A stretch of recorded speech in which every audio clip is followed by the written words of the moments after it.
Welcome to the Jeremiah Gunn Show. Thank you for listening.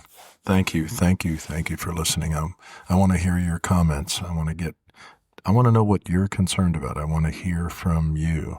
So thank you for listening. Come, let us reason together. We, the people, can turn this silly error, the irony age, into the age of reason. I'm Jeremiah Gunn, a.k.a. Dr. No, K-N-O-W. And I'm the truth teller. Interesting concept. That became a term in corporate life. They'd say, oh, you need a truth teller. And that person there is valuable because they're a truth teller. I was called that in corporate life, along with some other things. This is CSN, the Common Sense Network. I want to talk to you. I need to talk to you.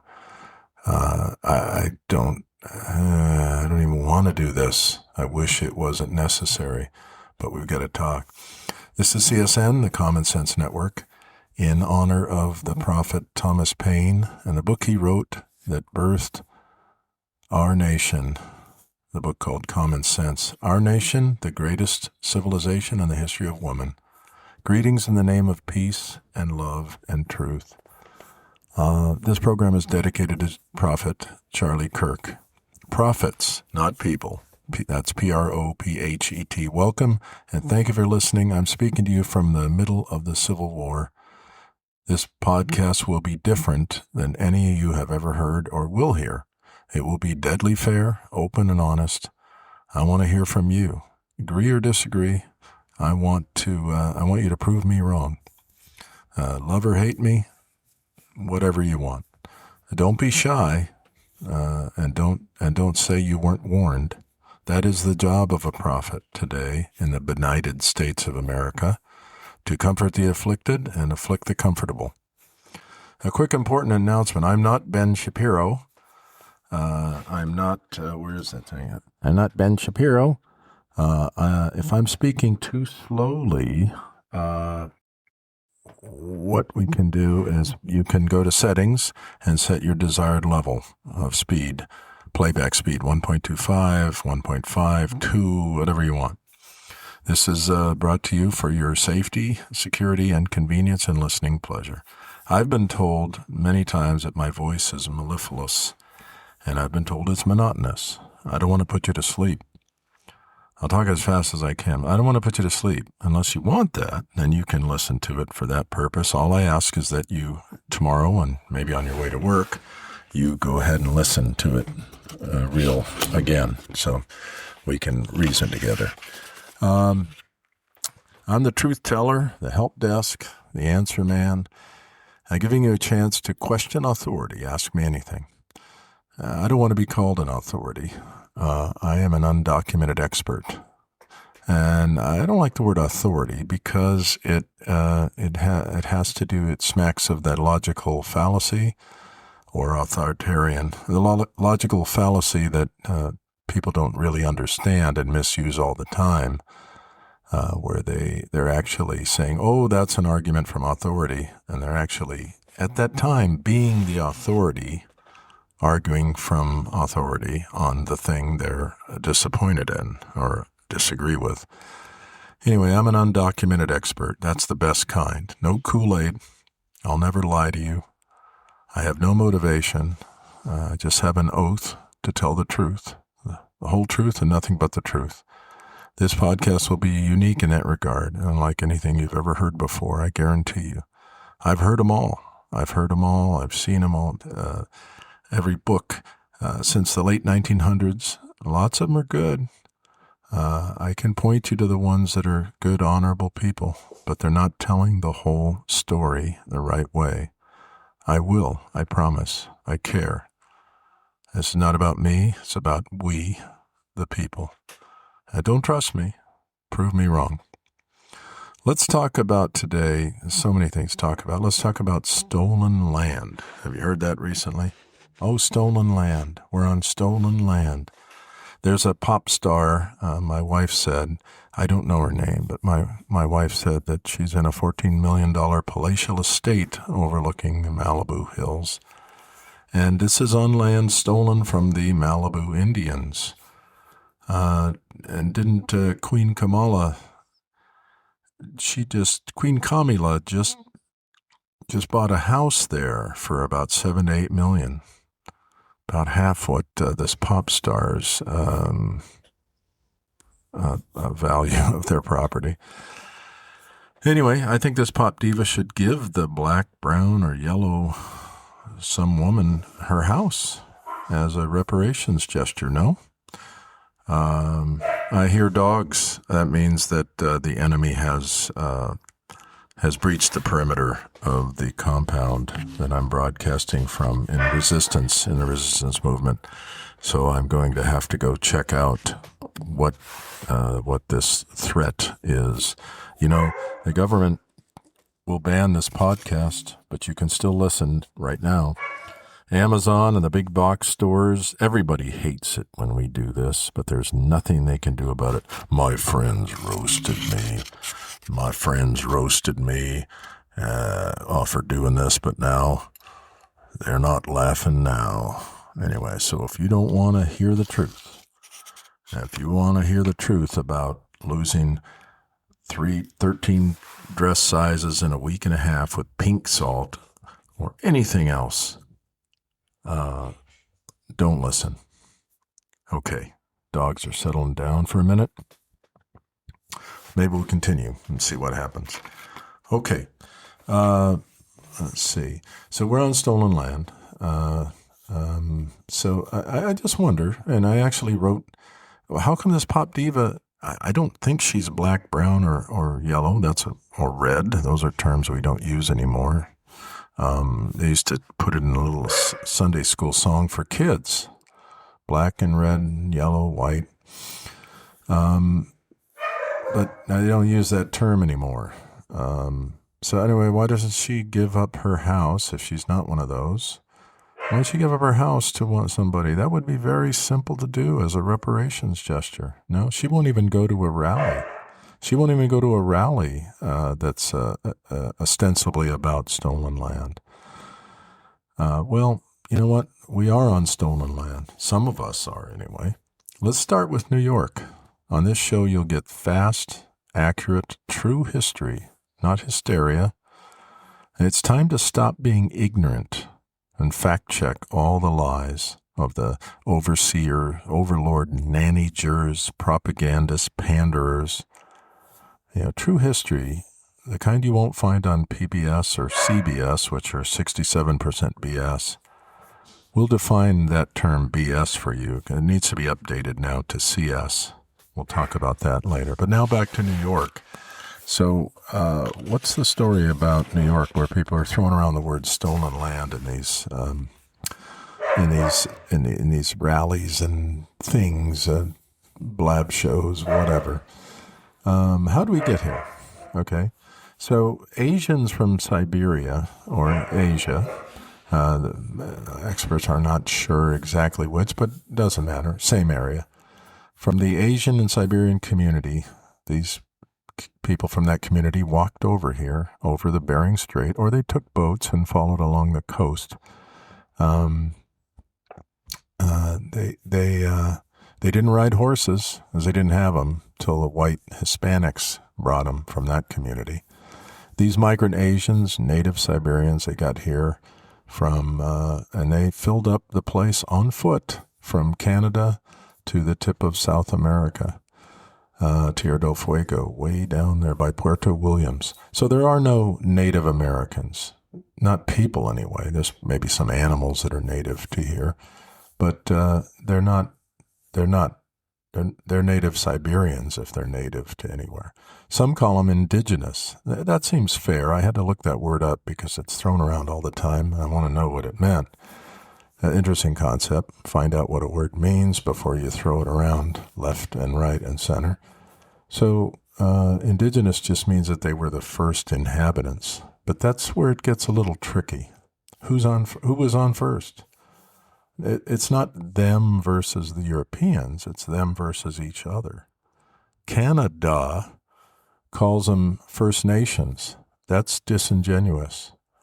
It's pandering. They weren't nations. They were tribes. They were communities. They were communes. They were communists. They were gangs. Really, tribes is probably the best description because that's what they were. Clans, tribes, groups, communities. But it wasn't one community.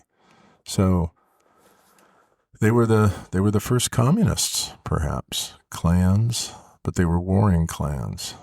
Not Hatfield and McCoy, but Algonquin and Iroquois. Crips and Bloods, if you will. If you don't like that, we can talk about it. Let's it'll make sense to you. So let's take a flashpoint, a bleeding edge, New York. It could be any BS city. I'm going to coin the term, instead of indigenous and all that, MNAC, M-N-A-C. It's not a name of a tribe. It's an acronym, like everything else needs to be. It stands for a migrant Native Asian community. And so what happened? They came here to a particular area, a neighborhood, a neighboring, a MNAC, a migrant Native Asian community would come to an area, settle there, and we have to make a distinction here that we can't use the word immigrants, because immigrants, there was no nation to immigrate to. So they were just migrating, like people are doing today. They're not immigrating, they're migrating. And if we're gonna be consistent, we're consistently being told by their pander handlers, that they had no concept of owning land. Correct. They didn't have a concept of owning land in real estate. They just took it. Remember this. It'll be important later. So they just took the land from their neighboring community. So it isn't about who was there first, which is what the indigenous means. And we're going to talk a lot about migrant Asians. Indians, another time. I'm an expert on them. They're very fascinating. I've studied them like no one ever has before. You'll see.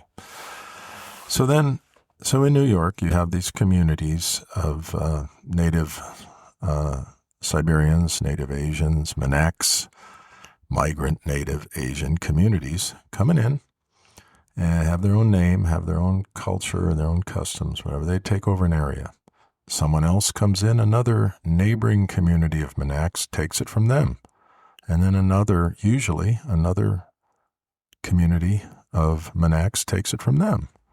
Just take it, complete with everything. So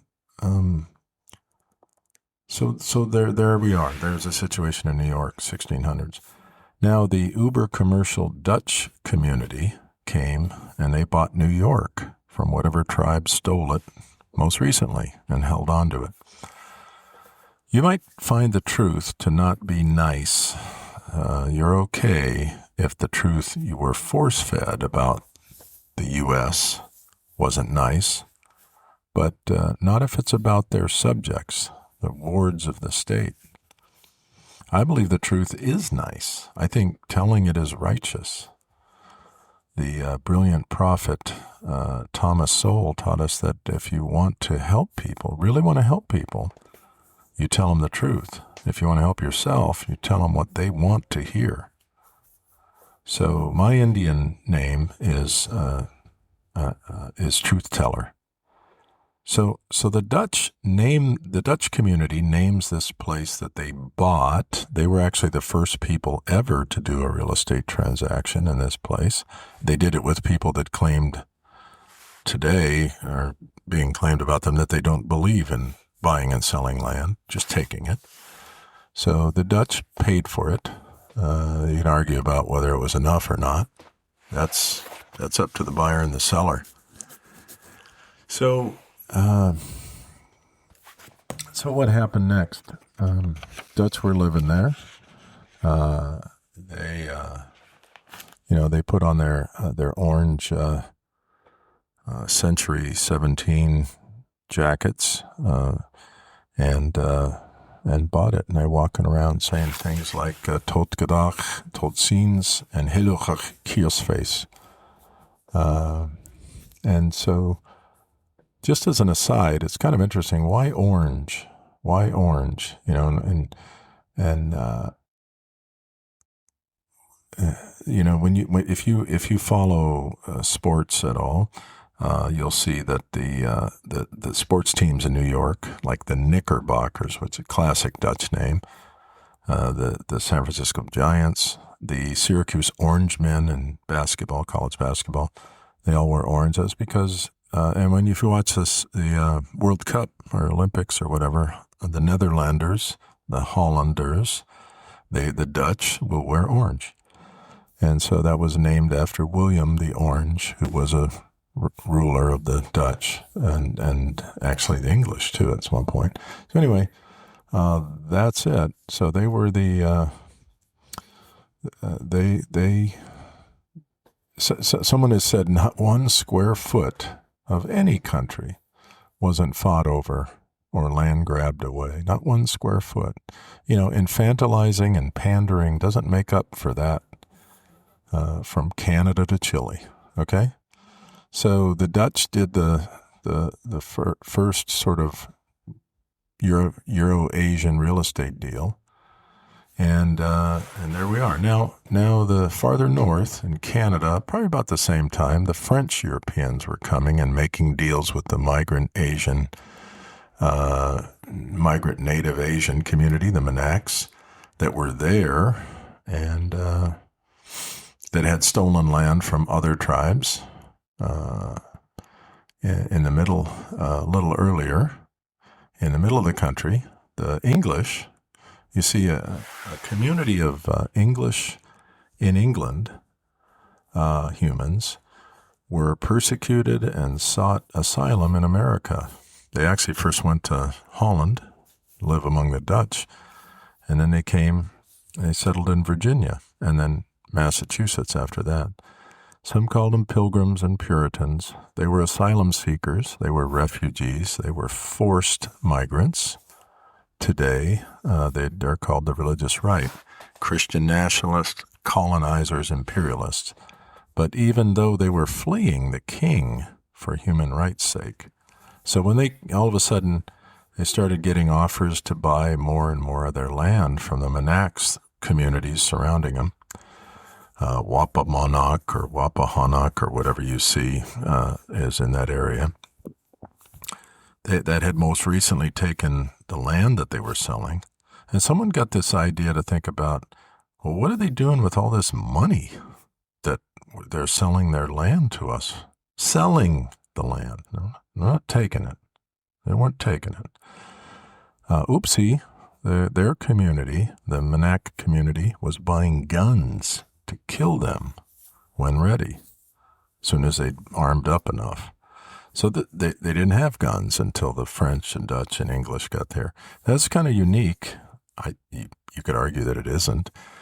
But selling some stolen land that you stole and then killing the buyer afterwards to get it back, that's kind of interesting. It's really not new to communists, is it?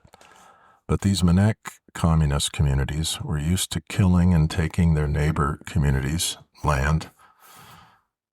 You know, just the weapons and the idea of selling and buying the land, that was new to them. As a culture, they didn't believe in that. That's what we're told. Oh, the poor angels. They didn't believe in real estate, and they ran into someone who did. Okay, try that out today.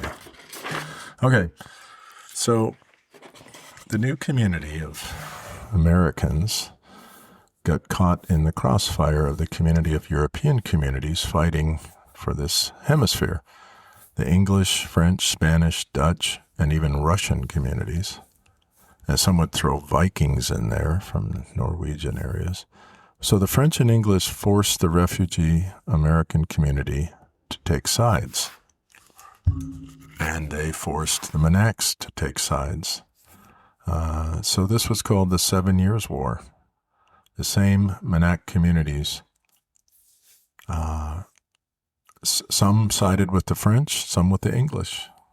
A little more intense than betting on a Super Bowl team. This was really existential, truly existential. But what made it easier for them, or more natural, was that the community of tribes of native Asian community migrants they were already at war. They already hated these other communities of Monacs. They hated them. So that was pretty much they just that we had taken their land and they had put them in slavery. They were really into torture too. There'll be a whole lot more about the native migrant native Asian communities, the Indians, later on another time. But it's fascinating history. It's the history of mankind that had taken their land. So anyway, so they had to pick the side that promised them as an ally the best real estate deal for the stolen land, or the best benefits, or the best treatment, or whatever. So they had to place their bet. This would be repeated in the Revolution. That they sided with either the English or the Americans and the French, who were allies at that point. So just as an aside, the Dutch were kind of grooving there. Everything was called Van, like Rip Van Winkle and so on. It was called New Amsterdam, just like when the English took over, they called it New York, after somewhere where they're from. So they just flat out took it. So the Dutch knew they were coming to take it, not buy it like they did from the Monacs, but they were coming to take it, and they said, hey, look, we can put up a fight and lose everything, or just surrender to them and be under them. And so what happened in the revolution that came up? This war, the 7 Years' War, or the 7 Years' War, or the French and Indian War, as it was called, on both sides of the pond, it actually created the revolution, because the American English community, together with the French community, kicked out the English community overlords. And they created a new nation, community of communities. They were the first major community organizers. They kind of compensated the Dutch, at least the victorious Americans. They kind of compensated the Dutch community early on for the English community's stealing of their land by electing early on President number 8, the only non-English person in the presidency. He spoke Dutch at home. Van was the giveaway. It was Van Buren. So, New York today elects a communist mayor. By the way, there's a connection with atheism and communism, and atheist communism and Islam. They used to call it godless communism back in the 50s. That's why they put under God in the Pledge of Allegiance. Anyway, this goes way back. Let's take, say, Iran. The Soviet community with the French communists and Jimmy Carter colonized with imperialism the country that we used to call Persia, that was Iran. And they created the religious wrongs group of community. They created a nightmare of tyranny for the modern Middle East, not just Iran, the entire Middle East. This was a crusade by religious fanatics who imposed their religious state theocracy on the poor Persian community of communities.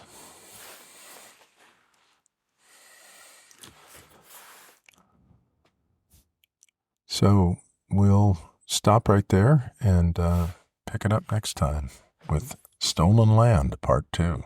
Thank you for listening. I really appreciate it, and I want to hear from you.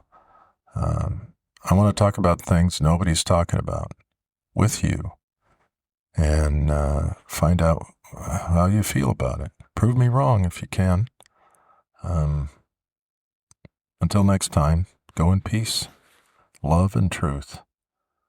Thank you for listening to the Jeremiah Gunn Show. Take care. Thank you.